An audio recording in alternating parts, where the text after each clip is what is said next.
I think it's time to say goodbye to one of the biggest games that was out there, which was pretty popular at the time before it ended up being dead, which was Friday the 13th, the game, which came out on Steam on PC.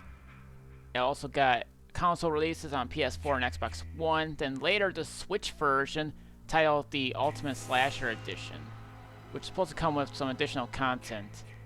Like, for example, the content that was put out there for paid DLC was costumes, along with some killers and some more moves so you guys can execute with. So, basically, for this game, you happen to play either as the consular or Jason himself. In fact, there's plenty of different consulars to play along with Jason's. Yes, and there are different versions of Jason. And what was cool is that for free, you could play as the NES version of Jason, which is the funniest one out there. It's the purple and blue Jason that y'all come to remember. Yes, you heard me right, but that's only in part 3, which is just a skin swap, but that's about it. But it does come with its own retro music, so that's a pretty fitting thing. You also play as Tommy Jarvis, which mainly you only play as him if you die. Meaning if someone were to call a radio for help, that means he's eventually going to come. But this is not guaranteed that you'll be him, as it's more like randomized as to whoever died. What he'll have is some different equipment compared to the rest of them, including a shotgun. Your main goal as the consular is that you have to escape, but for Jason, you have to kill them all. Well, you don't have to kill exactly everyone, but you still have to kill most of the consulars to win your game. As for the consular, you have to either call the cops and then you can get out of there, or you can try to repair a vehicle such as a car or a boat to escape. But you have to remember this. Certain vehicles have their limits of how many players it can be in a seat. Boats has 2. One of the cars with total package stuff has 2 seats. And the other one will have at least 4 seats. Meaning if you guys escaped then you're safe, unless you come back as Jarvis, which that can also happen too, if you guys want to know about that one. So there's plenty of maps to play. They even made some smaller ones, probably because there were too big of a maps to play with. And this brings up the stuff about its updates. They ended up using a brand new, updated Unreal Engine for the later part of the game, with updated graphics and more. But there were also a single player campaign you guys can play. They're just more like challenges, but it's whatever. Sadly though, we were supposed to get Jason X DLC, which was supposed to be a Jason and a new map. But it never came out due to a lawsuit, and it stopped the productions of any new content that was made for the game despite its popularity. Some say that the guy who sued the guy still wanted the game to be finished, but I still think it's dumb enough to someone to sue the game even though they wanted the game to be finished. Sadly, official servers were shut down, so cheaters were likely to actually be part of the game and mess up your experience. And even though there has been like newer updates, the updates in terms of bugs and glitches were starting to get even more worse when progressing all these updates, which really was showcasing of how much of a dead player base this game was starting to show on.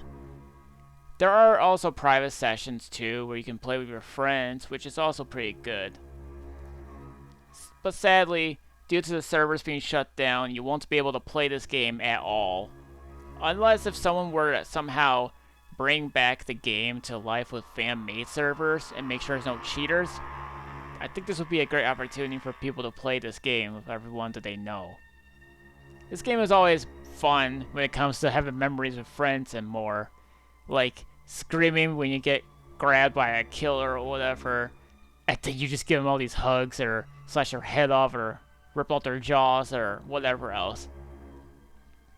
That's the thing about the killings too, about Jason. Each different Jason can have their own exclusive executions, which is pretty cool. And they also have their exclusive weapons too, like either a machete, an axe, or shears. there's actually plenty of ways to execute the counselors. You can also use environmental executions, like hanging them up on a coat hanger, setting them on fire, or anything else like that. But this game had a problem. Rage quitters. Yes, you heard me right. Rage quitting in the game was pretty common when it comes to Jason killing these counselors. So, I think they handled the whole situation pretty well in this one, because if the player chooses to rage quit, they can actually not gain any XP and instead will lose them. Which was a pretty nice way to say, well, if you're going to progress, don't quit the game. And that's exactly what happens here. Now, as of late, the level cap has been raised to its very limit due to the server shutting down pretty soon. So this was like a nice way for people to like connect with each other and more. I think playing with friends will be like a more of a fun way to play this game more than anything else. Because half the time these strangers don't even know what they're doing, or they're just be out brain dead dumb. And trust me, I've seen a lot of them doing this. Voice communication in the game can be pretty fun as well, if you guys know what I'm saying. And by the way, just so you guys know, Jason can hear you talk, so you better be careful of your words.